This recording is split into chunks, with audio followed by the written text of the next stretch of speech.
We're going to teach pressure points today. I teach 361 pressure points all over the human body. Pressure points control your being, your standing, your thinking, your moving, your getting up, getting down, because they control the nerves. They control the nerves. You have nerves all over the body that control every motion. The entry into that system is a pressure point. What makes a pressure point a pressure point? A pressure point is a place where a nerve ends in the skin. A pressure point is a place where two nerves cross. A pressure point is a place where the two nerves join as the letter Y. You have receptors in your body. Actually, millions of receptors. Receptors that monitor the hot and cold in this room. If the room is too hot, you're going to sweat. If the room is too cold, your motor's going to turn on. You have little receptors constantly monitoring this. They monitor your motion. They monitor your reaction. And they feed it in from the pressure point into the nervous system of the human body.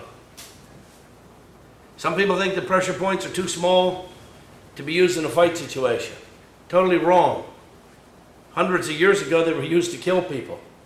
They're deadly. As you get into pressure point study, you'll find out that they get deadlier and deadlier the more that you learn. Some people think they can't be used in a fight situation because they're too small. They go, yes, well, I believe in acupuncture, acupressure. The pressure point must be too small. That's wrong too. The area of activation for a pressure point is the size of a United States 25-cent piece. A quarter. You mean if I put 361 quarters and tape them to your body that I can't hit or manipulate one in a fight situation? You bet I can, and so will you at the end of the day. You'll be able to do it by either studying this tape or participating in a seminar. You have the area of a quarter, 361 of them all over the body. One of the reasons we didn't find this by accident. It is done by accident in boxing, football. After you get involved in pressure points, every sports injury you see from now on, it will change your way of thinking. Because you're going to look at that injury and go, wow, he came down with the correct angle and direction. And he fell into the knee, which is what happened last year in the football season, when a leg got broke. The key word is angle and direction. The human body is geared to accept pain straight on. That's why we didn't find this by accident in the martial arts. Angle and direction, the nerves in the human body are geared to carry pain 1/3 the length of the nerve. That's why your finger is divided in 3, to remind you of that. If you've ever been hit in the stomach or the solar plex or a region and doubled over in pain and felt the pain, that's only 1/3 the amount of pain that I can cause, or that a good pressure point fighter can cause. Because the key is angle and direction. Angle and direction, I've asked experienced boxers. In fact, I'm working out with one now. And I asked this man who's undefeated in the light heavyweight division, how would you hit this person? And I pointed to the spot I one hit. I said, why don't you hit him right here? He said to me, I'll give him an uppercut. I'll deliver from here. That's exactly the response I expected. If a nerve ends in the skin like that, and you uppercut that guy, you do not affect the nerve. You can hit him with a right cross, and you do not affect that nerve. Oh, it feels it, but it cuts off the pain. That's what it's there for. It's your safety device. You can hit him with a left cross, a right cross, an uppercut. None are going to do the job. But if you follow angle and direction, and that's the most important part, if you read my books, study my videotapes, or participate in, or watch this seminar even, you better get the angle and direction correct, because that's the most important part. You do not just hit the other person because there's a pressure point there. Uppercut won't work, right cross won't work, left cross. But if you come this way, you will send the pain down the nerve, bypassing the 1/3, and it will go the entire length of the nerve and send a message into that person's body. So that's how this works. Angle and direction is the key word. It is the weirdest moves that martial artists do that are the most deadly, the most dangerous. And yet most martial artists in the world don't know what those moves are for. There's a trick to getting into pressure points, though. And that's why we didn't find it by accident. These receptors are touch points, rub points, or hit points. And if anybody else has a cell phone on, turn it off. Sleep. Just turn it off. Anyways, they are, we can't feel bad because I just watched the Tonight Show the other night and somebody's phone rang in the audience. And Jay Leno went up and answered it. True story. True story. And they were shocked at the other end. They're now talking to Jay Leno. Anyways, he said, what are you doing at my cousin's house? When the pressure point comes up, you got to hit it with the right angle and direction. And now there's a key to get into pressure points. Some of the pressure points in the human body only need touched. Some need rubbed, and some need hit. So if I tell you this is a touch point, you're only to touch it. You're not to think. Hitting a touch point doesn't do it any good. Touching it is the trick to getting into that pressure point. Rubbing, a rubbing action, is a trick to getting into a rub pressure point. And an impact or hit action is a trick to getting into a hit pressure point. And that's why we didn't find it by accident, because even if people come up to me and they go, well, I know pressure points, I'll point to one. I'll say, how about that one? Or I'll have them point to one. And if they point to one correctly, I'll say, is that a touch point, a rub point, or a hit point? That's when you separate the man from the boys, because they don't know in most cases. Even if they're an acupuncturist. They know there's a point there, but they don't know how to hurt it because they've been studying healing their whole life. You can go to a doctor right out of medical school and ask him how you kill somebody, he doesn't know. He would tell you you must use a knife or a gun, but he doesn't know because he's been studying healing. You can't go up to an acupuncturist and ask him, do I hit that, rub that, or touch it? They probably won't know because they know how to put the needle in correctly. Everybody hold your right arm out. I want to see the soft part, the under part. Everybody take your two fingers like that. And everybody just go to your wrist. For now, just you point at yours. I'll explain where they are and then you'll be correct. But you just point on the soft side and everybody say 2. 2. And go up the middle arm and this time everybody say 2. 4. 4. And now go up near your elbow and say 6. 6. These are the 6 most important pressure points that you are ever going to learn. They're the closest to you in a combat situation. They're always available. If the person grabs you, they'll be right there. If they punch at you, they'll be right in this region. So let's go back and repeat. As long as I've been in the martial arts field, pressure points. These are still the 6 most important. And the problem I see when I go out to do some seminars, people are practicing, they're trying to bypass these because they want to get to the neck or the head because you're going to drop somebody. That's true. But these enable you to get to the neck and the head and set the person up en route. Because when you get into my study, when you tap a pressure point, it sends a neurological message and you catch up to that on the same highway of nerve and that's how you drop the person. Everybody understand that now? Never a pressure point at the actual joint. 1/2 inch up. Only a 1/2 inch. Picture a 25-cent piece here and a 25-cent piece here. Go to the middle of the arm. Where this muscle ends on everyone. On 95% of the people in the world, it's halfway on the arm. So if you strike in the halfway, you cannot be incorrect. It's where this muscle ends, and this tendon attaches the muscle to the bone, and it's on this side of the large bone. And then right across from it is the other pressure point. Now when you get up to here, we actually have 2 pressure points in here, and I'll cover them as we get into it. But you have 2 right in here. And you have 1 right here. So it's 2, 4, 6, and now you have a 7 right in here. And these two fit together and work well used together. Nothing you can see on your body. Everybody like looks. Nothing you can see. This is a touch point. A lot of people have found that one by accident in the martial arts, because you all grapple and grab at each other. Make a nice tight fist. Now don't let me bend your wrist, so give me strength. If I try to bend this man's wrist, I can't do it. The pressure points on the small bone side, here and here, underneath, control this man's wrist. The pressure points on the large bone side control him keeping his fist shut. We'll get into those a little bit later. I'm going to make a fist, and I'm going to use this bone that goes to my thumb, not the knuckle, this bone. He's going to make a nice tight fist and not give me strength so I can't bend it. I'm going to take this bone and place it against the touch pressure point, and you'll see that this is what happens. I get control of his wrist, and size and strength does not matter. So he can have a nice tight fist. If I try to bend his wrist by any other method, I can't do it. But if I just press against the small bone, this is what we have happen.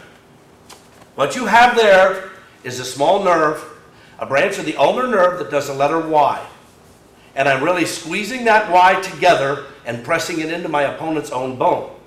Now there's no time in the world that I would stand around doing this. In fact, that's the most difficult way to grab or bend his wrist. Because when he makes a fist, all the nerves are in their proper position. But when a person reaches out to grab you, and that could be your gi, it could be your throat, he stretches his own nerve. Why is that important? Because everyone has to learn pressure points. Children have to learn pressure points. It's a child that will be grabbed in a kidnapping situation.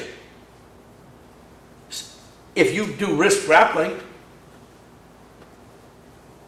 you're working on it. What's the chances of a young child or maybe some housewife grabbed for real now in the parking lot or whatever, and she goes to do her technique that she's been at the karate school trying to learn for as much as 20 years, and no one ever told her there's a pressure point she has to touch? She could be near it. Hold me tight.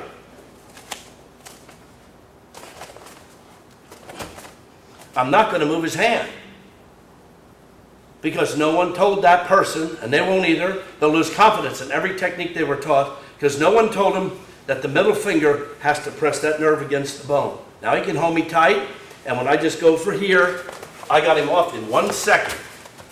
The name of my first book is called Kyusho Jitsu. Kyusho Jitsu means 1 second fighting. That's what that means. It means if they grab you and you touch them, the ball's in your court in 1 second. And once you get control of that nerve, you can put the person down, you can put him at a bend, you can hit him elsewhere, or you can slam and sprain or break his wrist. You must know that the pressure point is here, and it's the size of a quarter. He can grab you, and you can be anywhere else, and you're not going to move the individual. But when you touch that pressure point and pull that against. In my first book, I explained torque. Torque and complex torque. Torque means to make a muscle. Go ahead, make a muscle. Oh, you did. Just kidding. Get him all worried there. When they make a muscle, you can always move skin. I can always move skin. Torque means to take up the slack in that loose skin before you do the pressure point. So I don't go straight under the small bone. I go a little bit to the soft side and push against the small bone, so that I'm taking up the slack in his skin. In a combative situation, if he were to grab me, I would go a little bit on the other side of his small bone and pull all of that loose skin into the small bone to make sure I trap his nerve. It's simple, it's easy to do. Once you practice it a few times, you'll automatically just go for that spot. You won't just grab anywhere anymore.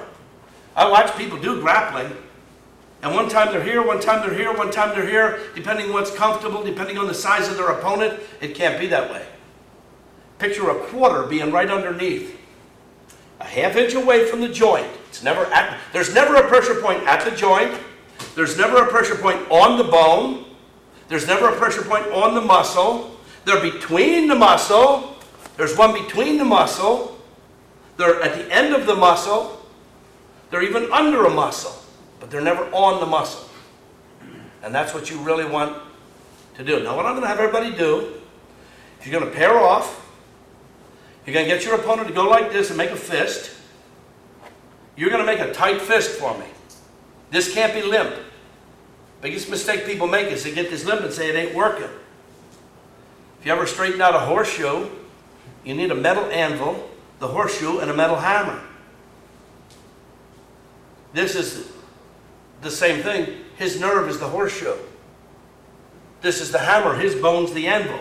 So you must have a firm fist, and that'll firm up this bone. Everybody has this bone that runs to the thumb, and you use the bone against his nerve for this technique. Now I want you to practice it like this first. Because if you can find it this way every time to do this, then grabbing it is simple. Let's everybody pair off and try that. I'll correct you, and the people with me will help correct.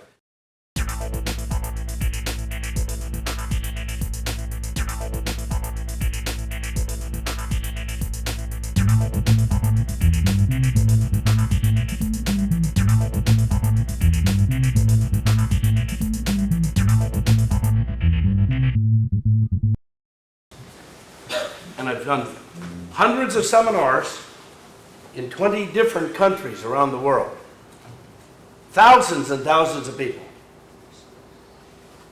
And I have found no one that we can't release joints, release all the joints of the body, because these pressure points do control the joint. You will run into a few people, and the way it goes, I always tell you the good and the bad. First of all, with pressure points, they work best when your opponent is larger than you. They're a little more difficult to do when your opponent is smaller than you. Doesn't mean you can't do them. That's why the one knuckle fist was created. That's why the one knuckle out that way was created. If you're a larger person, you're going to learn to use that knuckle, or that knuckle, or even just your fist knuckle, or your thumb knuckle, or the knuckle over the small bone side against the pressure point.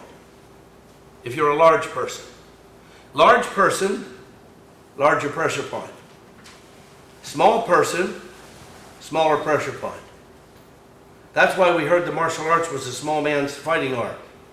We thought it's because he could outmove the big guy. But we found out that wasn't true when it came to full contact fighting. The big guy would always run in and just tread on the small guy. But that's not true, it is. Little guy, bigger pressure point on the big guy. It works best if your opponent's larger than you. Pressure points don't work well on children and very elderly people. That's actually their protection. The pressure points come to surface as the child hits puberty and develops some muscle. Older, real old people are hard to do some of the pressure points because everything's soft and skin's sagging, and it's their protection is what it is, of the young and the old. And as you do the pressure points, you just pay attention to the touching, rubbing, and the hitting. We're now going to do a rub pressure point. Right here. Right here. Let me use you again.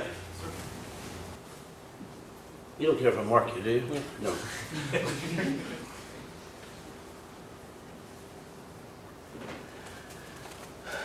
Right here, there's a hollow spot. Everybody has a little hollow spot right in here. Not at the joint, cartilage, muscle coming in, large bone side, right there's a hole. In that hole is a little branch of the radial nerve that it'll move if you go after it.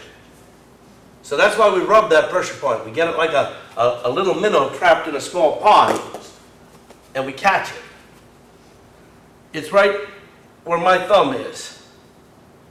So you can take a closer look here, and this makes that point active.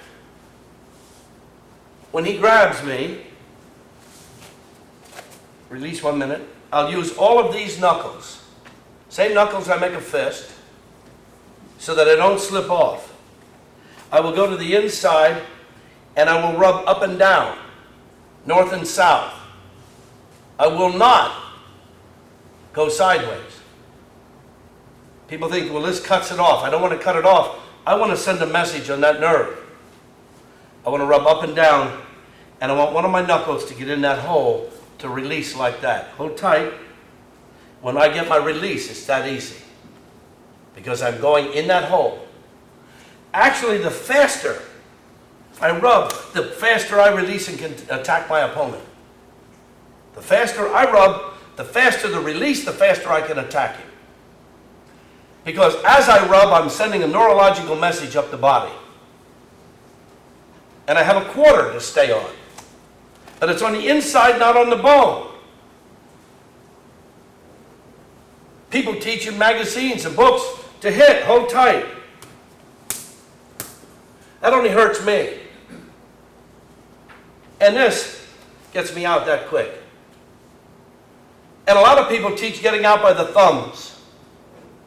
It's totally incorrect. About 18 years ago, near my town, about 30 miles from my town in Pennsylvania, I live in Reading, Pennsylvania, there was a lady attacked in the parking lot. And she used the technique that she was taught at school, where a guy grabbed both arms to pin her, and she come out by the thumbs. Everybody knows you get out by the thumbs. Children know that. Black folks try to make that a secret. It's no secret. Look at the size of my opponent here. Look at the size of him. And he's strong. Hold tight. If I pull out by the thumbs, I can get out, but I'm pulling my momentum towards me. In most cases where I see people teaching this, if I try to pull out fast and hard, I'm going to go flying over backwards. And that's what happened to that lady. She pulled out, but the man just took his hands and pushed her right into the back seat of the car. That was the technique. Perfect. Because she's pulling her momentum towards herself. You don't want the momentum towards you. You've got to get out of every technique towards your opponent. This guy's younger, stronger than me, faster than me. Grabs me. Why would I want to pull out? He's ahead of the game. I'm giving him the advantage in a self-defense situation. And nobody tells you this in a self-defense situation, but I'm telling him, hold me tight. He cannot stop me from going over and doing that and hitting him and closing with it. He cannot stop that action. So I'm not pulling out. I'm going from here to here. Boom! And I have my technique. And actually I rub nice. If I rub hard and fast, he's coming at me like a freight train, and he's all set up to be hit. It's all set up to be hit. And people say, well, geez, this guy's strong. I can't get my hands that way. Let me just show you something. Stand here a little bit so the camera picks it up. 45. Put two nice tight fists here. If I try to move your hands this way, don't let me.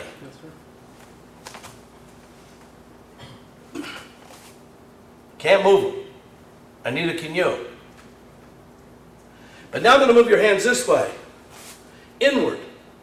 Don't let me. He can't stop me.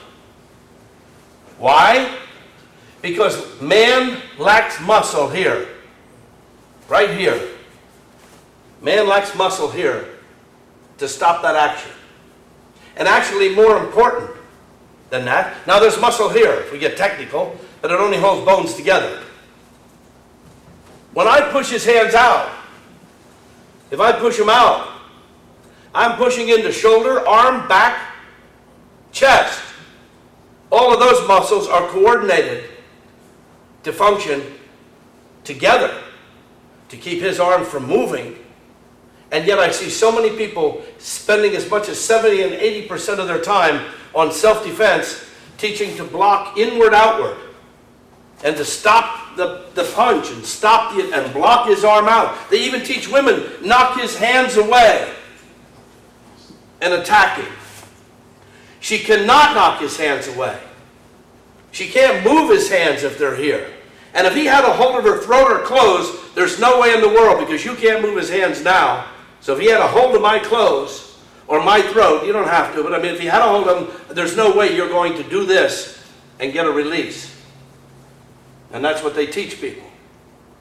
But yet he can't stop me from taking the hand and going in that way, and this hand from going that way. And let me use this young lady here. Come up here. Yeah, come up here. Now, same thing. Put your hands out. Now try to separate them. Okay, now put them inward. Thank you. Sit down. Everybody see that? Give her a little round of applause. And you're how old? 16? Yeah, 16 years old. You can move the hands in. And actually, she didn't know I was calling her up here to do that. I get children that have been doing that for a few seminars, and they just move adults' hands inward like nothing because they have the confidence in it. They just grab them and boom. Because the man lacked muscle here, but more importantly, he lacks it back here. He'd have to have a lump here like a bear has to be able to stop those hands from being moved inward. Okay, turn around. So even on the two-hand grab, that's why they can't stop that. That's why they can't stop that. That's why he couldn't stop me coming over and doing that. He thinks he can. He can hold me as tight as he wants. He can even be pulling outward. And as he pulls outward, it makes this so much easier to attack. What I'm going to have you do, I'm going to have your opponent grab you. Same arm grab. Don't cross arm grab yet. That's next. Same arm grab. Come on the inside. If you're up on the bone, you're wrong. Come on the inside. Make a tight fist and rub right there. Everybody try that, please. Thank you.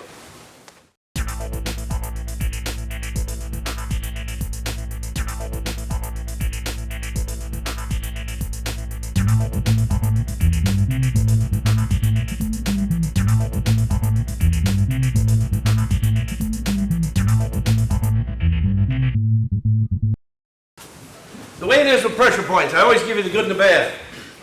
They work best if your opponent's larger than you. Those of you doing it for the first time today, that's why I did a book. That's why we're doing a video. You'll be able to re-go over it. You might forget. You won't forget if you practice it once or twice. And then go back and relocate it. Because once you know where it is, you just go after it. You just go right after it. There are some pressure points, and we usually tell you the good and the bad. You'll learn to read what we call body anatomy. Body anatomy. You'll sometimes get a construction worker. It's only maybe 1 in 100,000 people. And you'll know it if he stuck that arm out to grab you. It's the kind of person whose wrist is about the same size all the way up. You know, every now and then you see one. But that's usually somebody who, since he's been a child, has worked since he's been a child, at labor. Not somebody who recently went into labor. But when they're children and they're carrying things and moving things, they get this big wrist. That nerve is sometimes, it's there, but it's deep. The minute I see the wrist, I would not waste rubbing action on that wrist. I would go to the next point, which is our hit point. The hit point.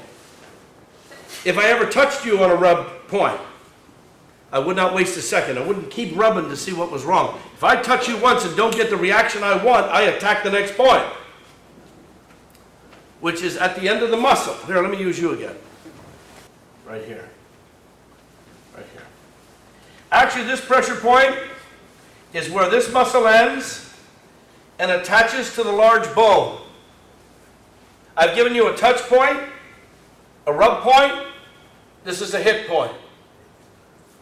To attack the hit point, I'm going to have you hold your right hand out. You can hold yours out too, right hand. And bend your wrist like that, backwards. And now feel this muscle that pulls your muscle tight. I'll have you attack that point with this. With this. With the back of your arm. Only because you will not injure each other. That's a hit point. In a combat situation, I would punch or hit that point with my knuckles. And he'll respond faster because it's a hit point. But if we all pair off and hit each other's hit point, we're going to make a black and blue. If you're a lot larger than your opponent, you could injure the tendon. You could even injure the bone if you're larger than your opponent knuckling him. I'm going to have your opponent grab you. Hold tight. Pivot the bottom hand up just a little bit like that. And you're going to attack on the inside like that. And that's what will happen. The knees will bend, the hand will release. That's a hit point. You had the touch point, you had the rub point, you had the hit point. If ever I touched the rub one and went to rub it and I didn't get a response, I would immediately hit that one. In a combative situation, I would hit it with knuckles. I would hit it with knuckles. If you do kata, in the martial arts we do kata. These moves are concealed and hidden in kata. Martial artists do this move. And they were taught it, and it was even called an augmented block. Did anybody learn that move? Do you do that move anywhere in your kata? And they'll say it's an augmented block. I always say, look up the word augment in the dictionary. Augment means to help. That ain't helping that hand. And that ain't helping that hand. If it was going to help it, it'd be holding it. It's not an augmented block. It's an attack to the pressure point I'm now teaching. How are my knuckles aimed? At my opponent's arm. If my opponent grabbed me, there would be my augmented block. It's not a block at all. It's a knuckle attack. And if I attack with the knuckles, he's going to let go faster, and his hand tingled because I hit the nerve, am I correct? The hand will tingle, and the hand will go numb if I hit it a little harder than that. That's one place I can put his hand to sleep, by attacking that rapidly. His hand will go down, and it will actually go to sleep. So he can't attack you. It's an excellent pressure point for children, for women.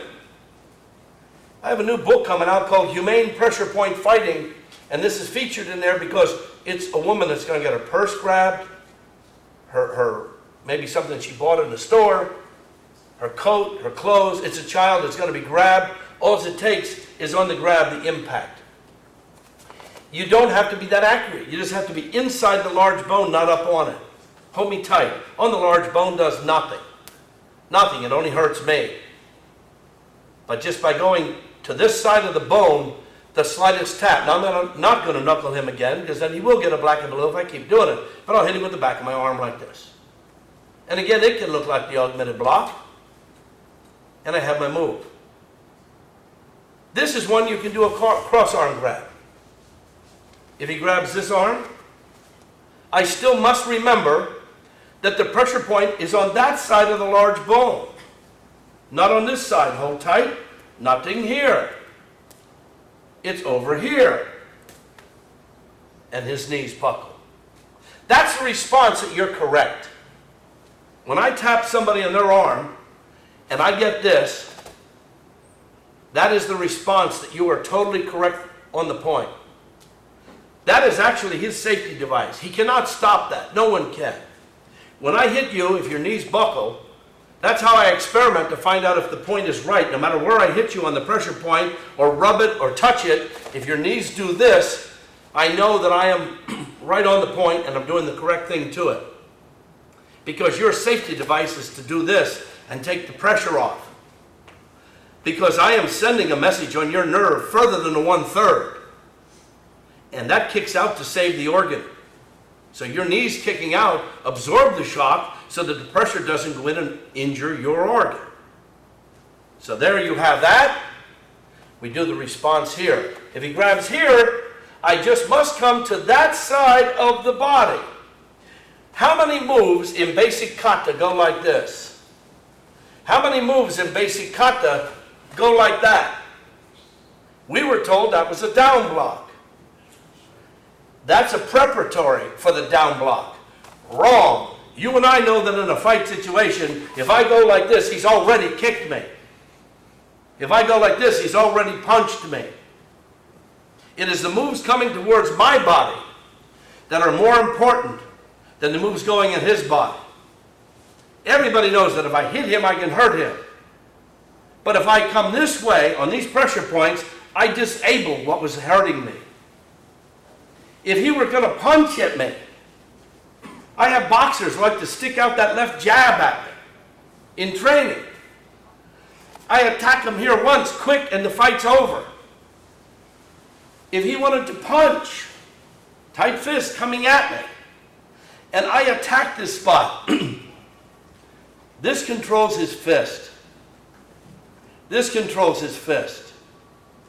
This controls his wrist. And this controls his wrist. When I attack here, the fist will give. Be like pudding. If he were coming in with a punch at me, and I hit here, his fist will want to open. And even if he hit me, he would break it. Because of that pressure point. And that's why so many kata moves go like that. You're attacking that. There's moves that go like this, then go like that.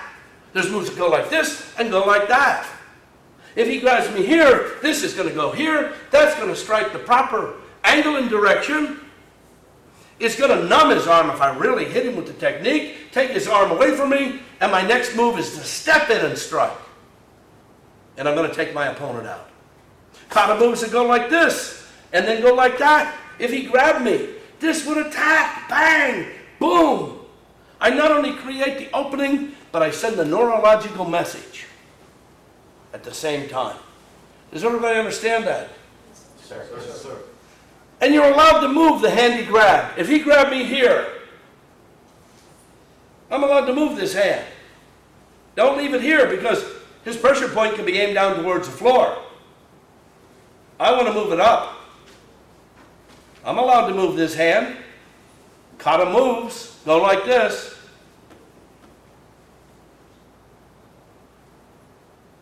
Bang. How many people do a move in a kata? Do you do kata? Yes. I'm meeting these people for the first time in my life. Just so everybody knows that during this film, I don't know you. The big guy, do I know you? I just met you today. Right? Yes, sir. You? I just met you today. Yes, sir. I didn't even ask what style people are. Pressure points fit in anybody's style. Some people go out and they go, oh, well, that's his style. He uses that. We use something different. There is nothing different. Pressure points control this whole guy's being, standing. And let me explain the difference between pressure point and vital point. Because that's the biggest confusion in the magazine. People say we use pressure points. We attack the eyes, the throat. They're vital points. Vital points are eyes, ears, nose, throat, groin. Vital to your seeing. Vital to your breathing. Vital to your hearing. They're not pressure points. Everybody in the world has a natural defense for their vital points. There isn't anybody in the world, if you go at his eyes, doesn't do this. There isn't anybody in the world, if you try to hit him in the throat, doesn't go like that. And there isn't anyone in the world, if you try to kick at their groin, doesn't go like that. I don't care what country they're from. It's an automatic that's built into you. It's in your subconscious. And you will protect the vital points at all costs. You remember that from your kid. If they're going to spank your hiney, both hands went back. The vital point back there. But you respond. You don't have any way to block the pressure point. You'll block the eyes, you'll block the throat, but there's no way you're going to block because the pressure points are all over and you don't know which ones I'm attacking. How many people in a kata do them? Do you do kata? Yes, sir. What katas do you do? I do Chondokan katas. Do you do Pinon? Heian? Chanji. Okay, do you do one that does this? Yeah. Yes, sir. Oh, do that move for me. Okay, what were you told that move is for? They never really explained it. Okay, but did you ever hear that the low one's blocking a kick and the high one's blocking a punch? That's what they told me. How many people have learned that move? And how many were told this one's blocking a kick, this one's blocking a punch? Do that move. And your feet go together, am I correct in that kata? Most of them. Yes, yes. This is blocking a punch, this is blocking a kick. Who do you know that fights like this? Nobody. And then you get to do another one, which means the guy, don't stay here, the guy jumps. And you pull your feet together. You're off balance. Is that correct? Yes, sir. You're off balance. Do you know why your feet, I'm going to teach you something right now, Yes, on the camera. Do you know why your feet pull together? Yes, sir. If you understand fighting, a fighter learns to just stay away from the punch, but yet stay close enough to hit his opponent. Your feet pull together to get you close to your opponent, to attack him. Understand that? Now you're here. I'm going to pull you here so we get camera action. You grab me. Hold tight. You're a person who's grabbed me out in the street. Couldn't that happen? Yes, sir. That could even be a lady. I could be a lady. That could be my purse arm. Sure. This hand, let go for a minute. This hand will come up like that. This hand will hit and go down like that. Because I want to pull the nerve and the pressure point up into my collision. And my feet go together to get me close enough to attack you. To attack you with the next technique. Does that make sense? Yes, sir. That makes more sense than block, block. Yes, sir. What happened? Most martial arts came to this country after World War II. And the word block became the cop-out. And I don't care if you're Taekwondo, I don't care if you're Okinawan karate, which I am, I don't care if you're Japanese karate, I don't care if you're Chinese karate. When you do the katas and forms, there are no blocks in the kata and form. That's the way it was 750 years ago when the first kata was created. From that first kata came everybody's kata regardless of style. So I don't let anybody tell me I'm Taekwondo, I'm Japanese, it doesn't matter. They all history out of one kata and branched like that, and the other katas were shortened based on the pressure points that the instructor knew.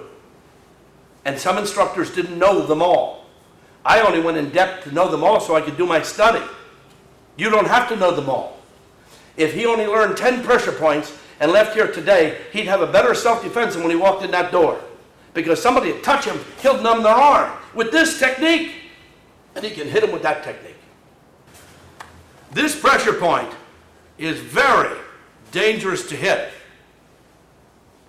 We call that a triple warmer point, which is a fire point. Triple warmer 23. But the reason that is dangerous is because this bone, if broke into the eye, will blind your opponent for life. And this bone is only an inch long, maybe a little longer on some taller people. This bone. It starts at the curve and goes down to the end of your eye. That's the easiest bone to break in the human body. I can show you that in medical books. It's hollow. It doesn't have marrow. It's a little hollow bone. And this pressure point is an entry into that, breaking that bone. That's where my uphand would have struck him. My knuckles are aimed down. I am the correct angle and direction.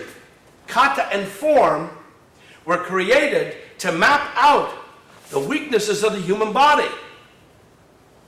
And there's no blocks. I was told by the first instructor that introduced me to this, his name was Hohan Sokin. 1972, he was 83 years old. He said, we did not teach this because of World War II. I think it's about time that you know why you're doing your kata. When I was with him, I was 4 years a national kata champion in the United States. I can show you hundreds of trophies for doing katas, but I didn't know why I was doing my katas. He introduced me to it. I actually got a little depressed after that, because I had 25 schools in my system that all thought I knew everything there was about the martial arts. And here I'm finding out I didn't. That I didn't know anything. I knew the right moves. So I'm glad I paid attention to kata, because the kata mapped out all the weaknesses to attack these points. And where you're attacking with that up one is here, and where you're attacking with the low one is at the floating rib, which is directly on the side. You can even attack where the gallbladder comes in, because when I show you feet pressure points, we attack the gallbladder on the foot, on our step up or our move with our feet, and set up a point that's in your ribs to make it very weak for attack. And when I attack, I knock your arm off with this technique, and as I step up with this technique, and I would really be more to the front, I don't want to block the camera, but the low hand is going to strike at your floating rib, making you go like that at the same time that strikes that point. Does that make sense? It makes more sense than block, block. The word block, I was told, was a cop-out because the Americans ask too many questions. What's this move? Double block. What's this move? Single block. What's this? Inside block. What's this? High block. Low block. None of them are blocks. They are all geared to angle and direction and attack a pressure point. And that's why they were created in the kata, to map it out in your mind. In your mind, I'm attacking because I cannot hit this individual often in that spot. Because if I did it with knuckles, I would break the bone. But I can, in my mind, practice and pair off with him and knock his hand off and just go to his eye in practice. And then I can do my kata and add realism to the technique and slam this in, wham, and we'd hit him up here and we'd hit him here at the same time. And my knuckles would be right because this would have sent him coming down at me, this would hit him up there. So if he grabs me, this is why we pull the feet together. If I do it here, I'm not close enough to hit you, right? It would just be this. But I want this.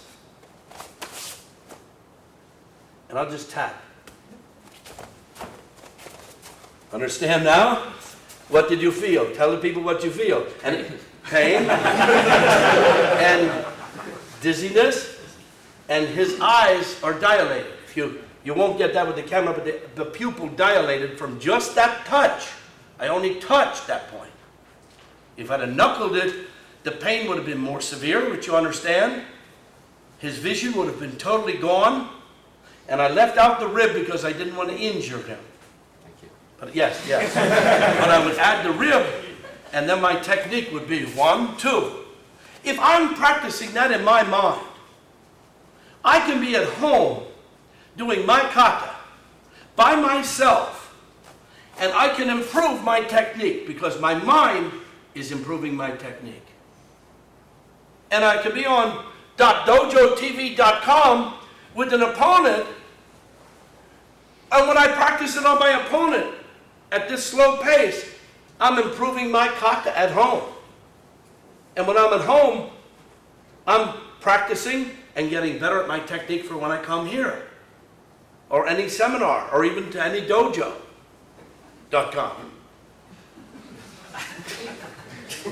What I want you to practice is have the person grab you.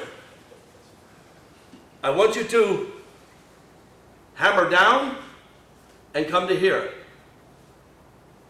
Don't do this. If you do, just move your hands, don't hit him. Because remember, in a real situation, hold me tight. Hold tight, tight, tight. In a real situation, if I hit him here, he's coming at me for that to be the correct angle and direction. Understand? And a person on the street is going to grab you with meaning. That's why I want you to grab me with meaning. I want you to grab me with meaning.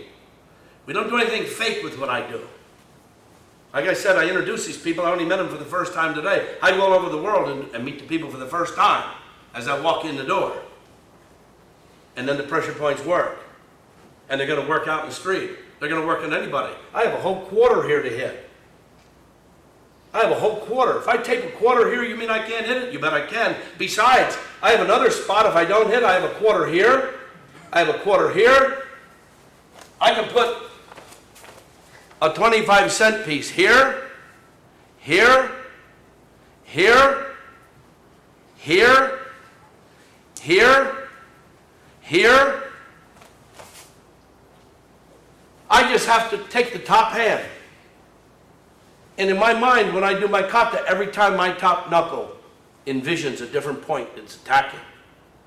And I don't care what style you are, if you do anything that even looks like this move, at some point you have to. We only can move our hands as humans so far. And if you do this move, it's certainly a better explanation when you're practicing it. And it's a quick way out of self-defense, and for somebody getting their purse grabbed, or a businessman with his briefcase, or a student that you're training, or a policeman, they try to take his knife, his gun, he locks, the same technique works. You can ask my friend Chad Dillman about that. I have one policeman on my police tape, says it actually saved his life because he was grabbed by a whole bunch of teenagers, they were going to take his gun away. And one locked his arm, and he used the same technique I just taught. When they grabbed his, one grabbed the gun, he just locked, he did the same technique with one hand, tapped the guy in the eye, didn't punch him. And the guy went back, pain, and lost vision, and it made the rest easy. If they grab you with the opposite hand, you just come over to this side and attack and hit. I want everybody to pair off and work on that pressure point. Thank you.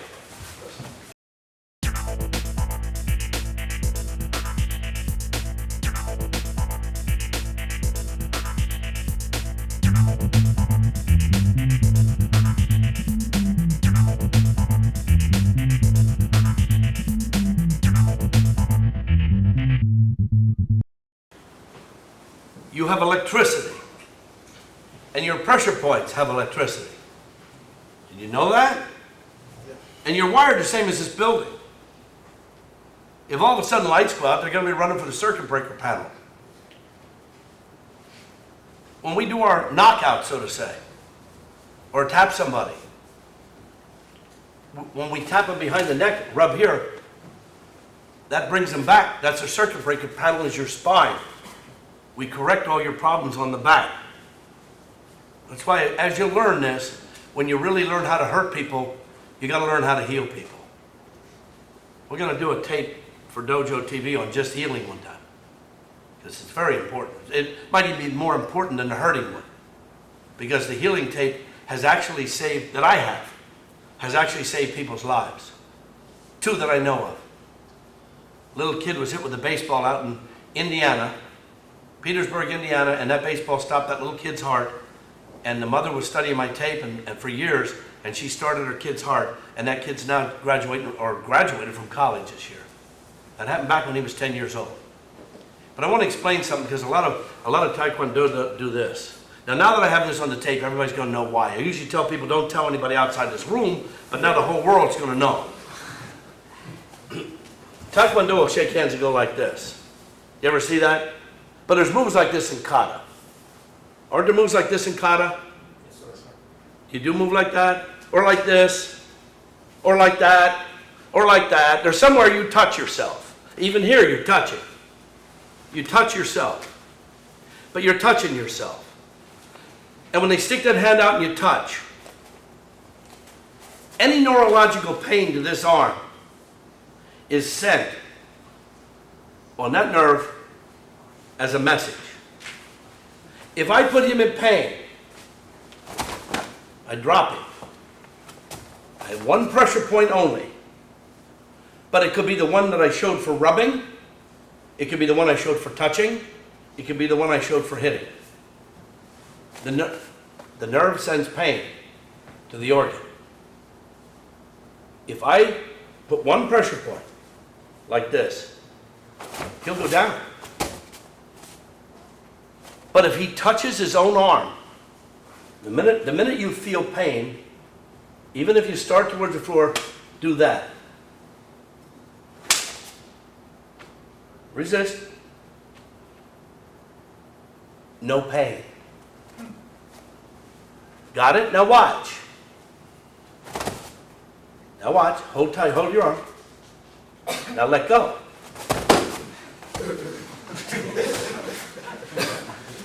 You, the people that do this when they shake hands, are protecting the weapon that's out there. He's not your friend.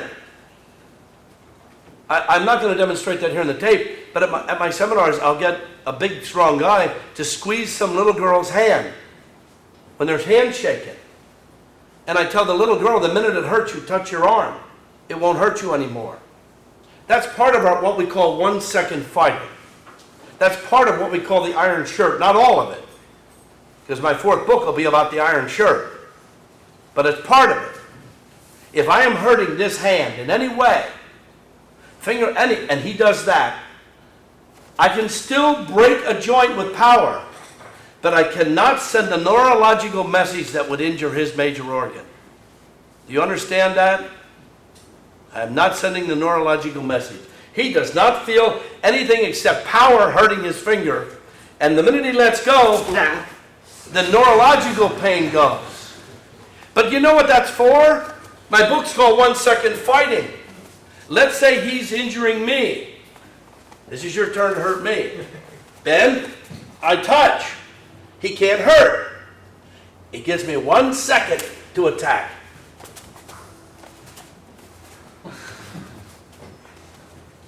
And what I forgot to explain, this is positive of your right hand. Hold up your right hand. No, open hand.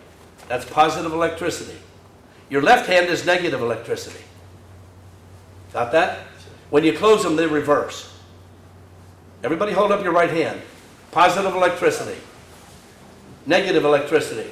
Except women. Women don't. Women are opposite. Women are opposite. Women, this is negative, this is positive. His head is divided in 4. In 4. This is positive, this is negative electricity. They teach women, keep your teeth together, to knock his hands away, which we showed you is wrong, and to hit him under the chin or under the nose. They even say, you don't need that, leave it on, I ain't going to do anything to your glasses. They say if you hit him under the nose, you'll break his nose and drive it into his brain. That's totally wrong. Ask any doctor. And a woman is not going to hurt a man, keep your teeth together, by hitting under here. She has to hit here. In the middle of the jaw, there's a hit point called stomach 5. There's an energy that comes down from the temple, an energy that comes down from the eye. This is positive electricity. This is negative. If I hit him here like this, he only feels it like that. But if I put positive to negative,